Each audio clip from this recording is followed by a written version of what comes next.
Jadi untuk kaliumnya ini memang untuk mencegah kerontokan bunga dan buah, teman-teman.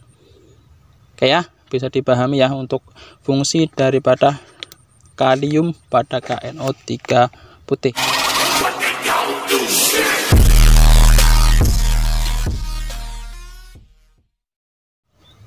Oke, assalamualaikum warahmatullahi wabarakatuh. Jumpa lagi di sini dengan saya teman-teman ya, Pak Ihsan di channel Ihsan Petani Muda. Semoga untuk kabar teman-teman di hari ini sehat ya. Amin. Oke, di sini ya, Pak Ihsan sedang berada di lahan timun metavi Pak Ihsan teman-teman ya. Yang di sini Pak Ihsan Muda Tumpang Sari dengan tanaman sabet teman-teman ya. Di sini bisa teman-teman lihat untuk tanaman sabetnya ya. Ini satu lubang dan yang di sini untuk tanaman timunnya juga satu lubang. Tepatnya di sini berusia untuk timun metavinya itu 43 HST ya. Jadi di sini untuk timun metavi Pak Ihsan dipetikan yang ke 13. Oke teman-teman ya, bisa teman-teman lihat untuk timun metavinya bakal buahnya di atas ya, masih banyak sekali teman-teman. Oke, bisa teman-teman lihat itu ya, itu bakal buah yang di atas. Alhamdulillah untuk bakal buah yang di atas tidak menguning ya. Jadi di sini untuk bakal buah yang di atas tidak menguning, berarti untuk nutrisinya tercukupi dan tidak rontok untuk bakal buahnya ya. Dan di sini untuk buah yang di bawah bisa kawan-kawan lihat ya. Dan juga untuk buah yang di bawah seperti ini teman-teman ya. Ini masih lebat sekali teman-teman. Oke, ini dipetikan yang ke 13. Oke, bisa kawan-kawan lihat di bawah juga masih ada ya, walaupun dipetikan yang ke 13 teman-teman. Oke ya. Jadi di sini Pak Ihsan akan membahas pupuk yang pas untuk tanaman timun dan juga untuk tanaman-tanaman yang lainnya agar nanti buahnya tetap lebat di atas dan tidak rontok teman-teman. Oke ya. Jadi ikuti terus untuk apa itu pupuknya ya dan kegunaannya. Jadi ikuti terus, jangan di skip.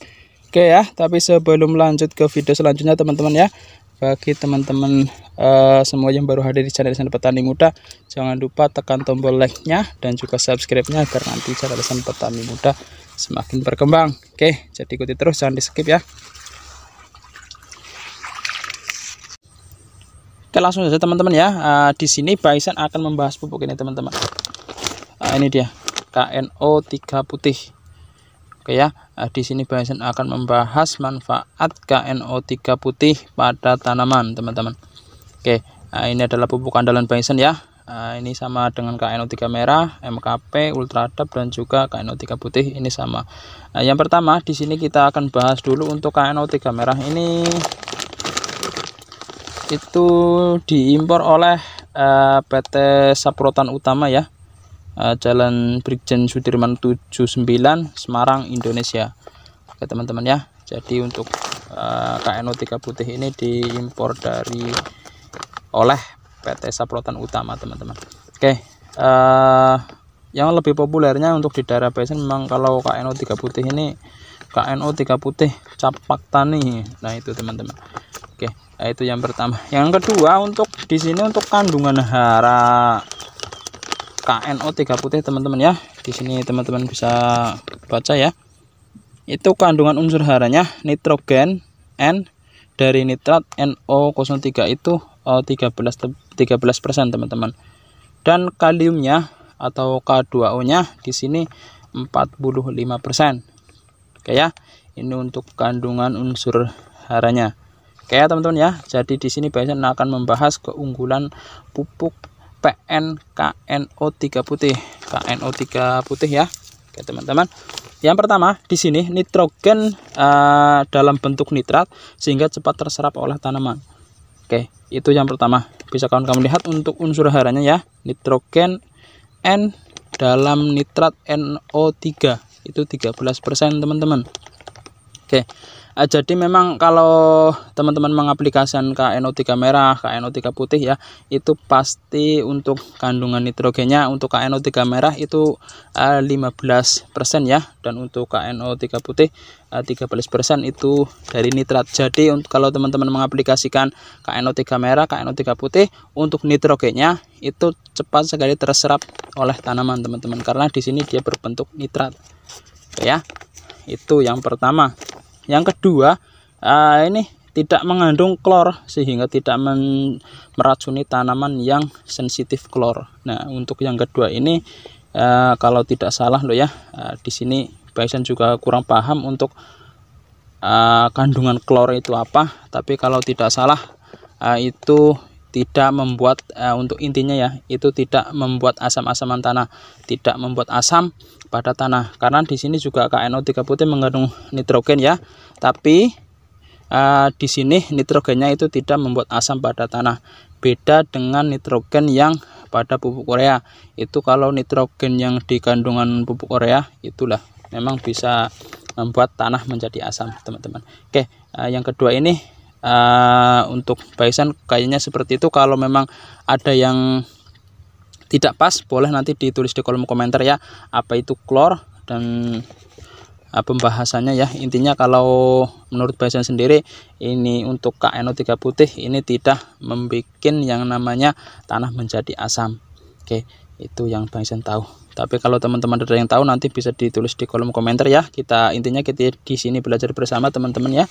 Oke, itu yang kedua. Yang ketiga, mengandung unsur kalium yang tinggi sehingga mampu mencegah kerontokan bunga dan buah, teman-teman.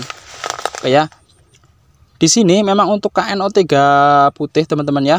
Untuk tanaman timun sendiri ini memang Baisan aplikasikan di pengocoran ke-5, ke-6 dan ke-7. Untuk intinya untuk KNO3 putih ini diaplikasikan setelah buah-buah pada tanaman timun khususnya ya, itu sudah mulai besar seperti ini teman-teman ya. Agar nanti buah yang di atas itu teman-teman ya, itu tidak menguning. Oke, jadi pas sekali untuk KNO3 putih ini diaplikasikan pada tanaman mulai pemanenan teman-teman. Karena unsur kaliumnya ini yang Baisan tahu ya, untuk KNO3 putih itu sendiri 45% ya. Ini sangat tinggi teman-teman. Jadi untuk kaliumnya ini memang untuk mencegah kerontokan bunga dan buah teman-teman. Oke ya, bisa dipahami ya untuk fungsi daripada kalium pada KNO3 putih. Sebenarnya tidak untuk di KNO3 putih. Semua untuk yang namanya kalium itu pasti untuk mencegah kerontokan bunga dan buah, teman-teman. Oke, itu yang ketiga. Dan yang keempat, meningkatkan hasil panen tanaman dan buah-buahan. Yang jelas kalau memang teman-teman menggunakan KNO3 putih ya, kalau memang menurut Baisan sendiri memang untuk KNO3 putih itu sangat bagus teman-teman, karena di sini memang kandungan kaliumnya ya sangat tinggi, 45% teman-teman. Itu jadi bisa untuk meningkatkan hasil panen ya, karena memang untuk bakal-bakal buah yang di atas itu tidak rontok atau tidak menguning teman-teman. Bisa dibahas di pengocoran ketiga kemarin ya, kalau tidak salah keempat. Itu memang Baisan menerangkan tentang fungsi fosfat dan juga kalium. Oke ya, jadi untuk fosfat itu sendiri memang untuk merangsang pembentukan bakal buah dan juga bunga teman-teman. Dan untuk kaliumnya dan itu untuk mencegah kerontokan bunga dan buah. Nah, untuk KNO3 putih ini kandungan kaliumnya memang sangat tinggi ya. Jadi ini pas sekali untuk di fase-fase pemanenan teman-teman. Oke. Dan juga memang di sini bisa kalian teman-teman lihat ya, ini KNO3 putih mengandung nitrogen ya. Karena apa ya? Karena memang sepengetahuan Baisan, walaupun ini mulai dipetikan ke berapa 13 ya, itu tetap untuk tanaman itu masih membutuhkan jumlah yang namanya unsur hara nitrogen ya. Tapi itu tidak banyak teman-teman.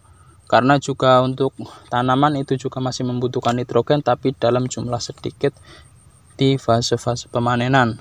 Jadi untuk di sini untuk pemanenan fokus ke kalium sebenarnya teman-teman. Oke, dan untuk takarannya teman-teman di sini bisa kawan-kawan lihat cara aplikasi KNO3 putih ya, itu bisa dikocor dengan konsentrasi 2-5 gram per liter air. Oke ya, jadi kalau Baisan itu kalau mengocor ya, itu menggunakan ember dekol yang 25 liter. Jadi Baisan menggunakan biasanya itu sekitar 50 gram sampai 80 gram per 25 liter air teman-teman. Bisa teman-teman hitung sendiri nanti ya kalau teman-teman menggunakan apa untuk kocorannya. Intinya di sini bisa menggunakan 2-5 gram per liter air. Oke ya. Dan yang kedua ini bisa untuk ditukar dengan dosis 5-10 gram per tanaman. Oke, jadi bisa teman-teman pilih mau dikocor apa ditugalkan ya. Kalau Baisan sendiri sih memang suka dikocorkan, yaitu lebih irit dan juga lebih cepat untuk terserap pada tanaman. Oke ya, sekian dari Baisan, mudah-mudahan bermanfaat ya untuk teman-teman semua. Dan jika ada tutur kata Baisan yang kurang pas dan mungkin salah, bisa teman-teman semua komentari di kolom komentar ya. Di sini intinya Baisan tidak mengajari teman-teman semua, tapi di sini Baisan mengajak untuk belajar bersama untuk memahami yang namanya KNO3 putih teman-teman ya.